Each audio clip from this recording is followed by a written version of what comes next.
बैनुल-अक़वामी मंजरनामे से आपको खबर दें कि हिज़्बुल्लाह के नायब सरबरा नईम कासिम ने 7 अक्टूबर का हमला जायज़ करार दे दिया। दुनिया को हमले पर सवाल के बजाय इसराइली नाजायज़ तसल्लुत पर सवाल उठाना चाहिए। अपने खिताब में नईम कासिम ने कहा कि इसराइल सिर्फ फ़लस्तीन पर ही कब्जा करना नहीं चाहता, वो तमाम अरब ममालिक और उम्मत मुस्लिमा को काबू करना चाहता है। उन्होंने वाज़ेह किया कि गज़ा और लबनान पर हमले बंद करने के अलावा इसराइल के पास कोई रास्ता नहीं। इसराइल फ़लस्तीनियों को शिकस्त नहीं दे सकता क्योंकि फ़लस्तीन उन्हीं की सरजमीन है।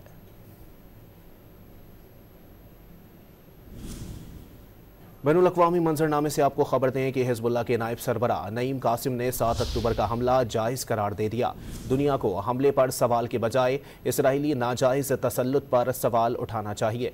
अपने खिताब में नईम कासिम ने कहा कि इसराइल सिर्फ फ़लस्तीन पर ही कब्जा करना नहीं चाहता, वो तमाम अरब ममालिक और उम्मत मुस्लिमा को काबू करना चाहता है। उन्होंने वाज़ेह किया कि गज़ा और लबनान पर हमले बंद करने के अलावा इसराइल के पास कोई रास्ता नहीं। इसराइल फ़लस्तीनियों को शिकस्त नहीं दे सकता क्योंकि फ़लस्तीन उन्हीं की सरजमीन है।